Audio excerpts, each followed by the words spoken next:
Simone de Beauvoir, the woman who wrote The Second Sex and shook the world. Simone de Beauvoir was born into a world that had already written the script for her life. Paris, 1908, bourgeois family, Catholic upbringing, a society that knew exactly what a proper woman should be: graceful, obedient, marriageable, and safely confined within home and family. But Beauvoir did not come into the world ready to fit.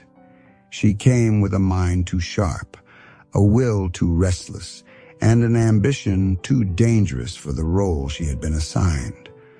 Long before she became one of the most influential feminist thinkers of the 20th century, she was already beginning her rebellion, not with slogans, but with refusal. That rebellion grew stronger when her family's fortunes declined after World War I. Security could no longer be taken for granted, and Beauvoir understood something early. If she wanted freedom, she would have to build it herself. She threw herself into study, pursued philosophy with ferocious seriousness, and entered academic spaces where men still dominated nearly every important conversation. For her, this was more than education. It was escape, strategy, and self-creation. As a young woman, she also broke with the Catholic faith of her childhood. It was not just a religious break, but a rejection of a moral order that had tried to define femininity, obedience, and destiny on her behalf. At the Sorbonne, she quickly distinguished herself as one of the brightest students of her generation.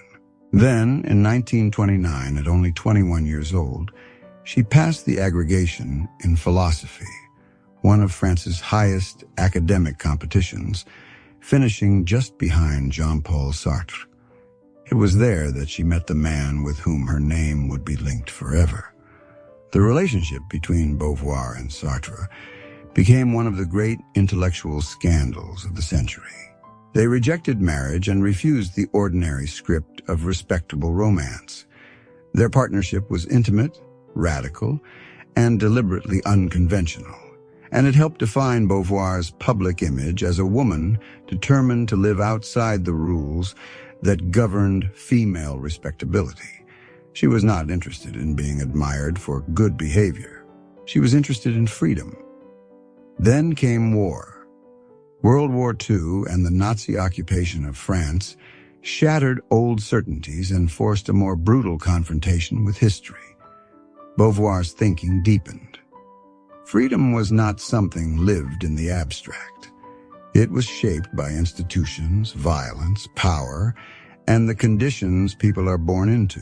In the years after the war, her writing became more politically urgent, more historically grounded, and more focused on the realities of oppression.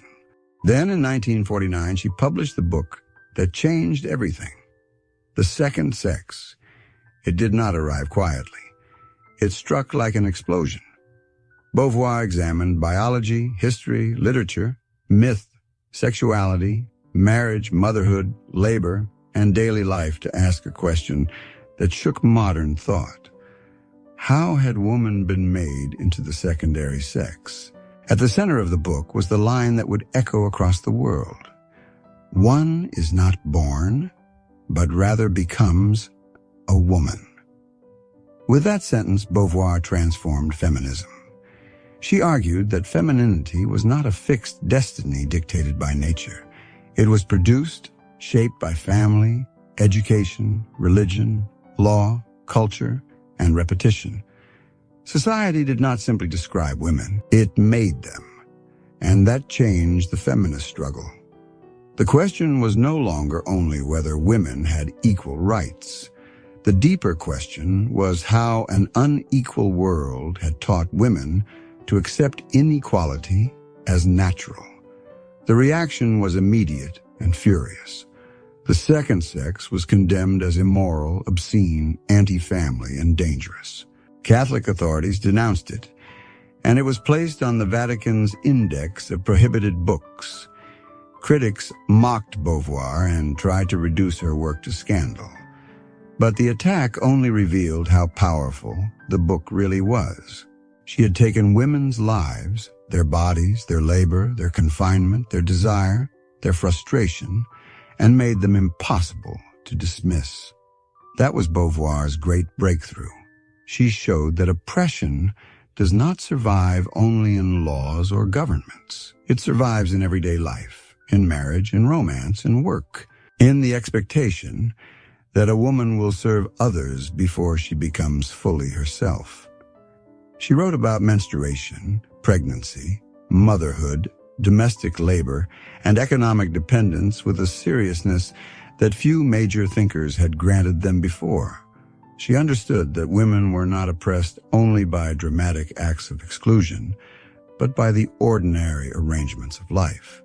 She gave this condition a philosophical language that still matters. Human beings, she argued, seek transcendence, action, creation, movement, the power to shape the world.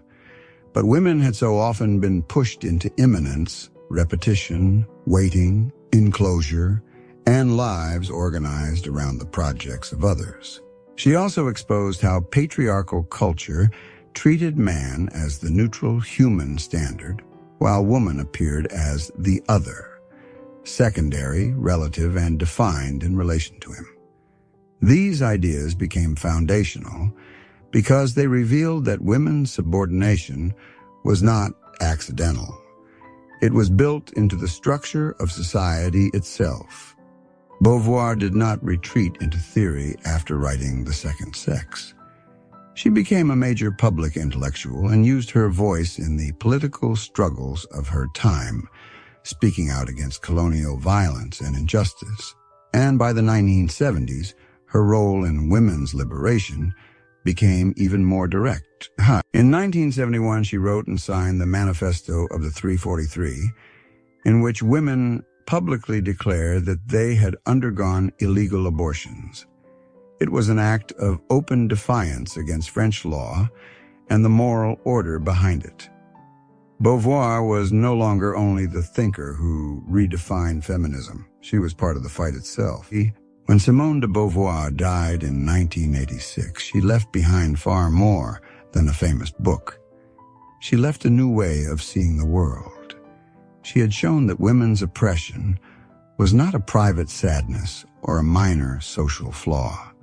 It was structural, historical, and woven into the deepest assumptions of modern life. She did not simply argue that women deserved equality.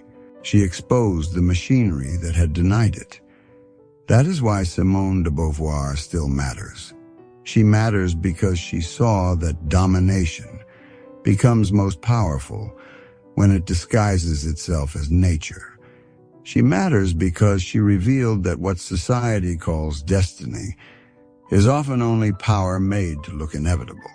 And she matters because the second sex did more than challenge a few old prejudices. It caused a cultural earthquake by shattering one of civilization's oldest illusions, that women were born to be what the world had made them. Simone de Beauvoir broke that illusion apart. And once broken, it could never be put back together in quite the same way again.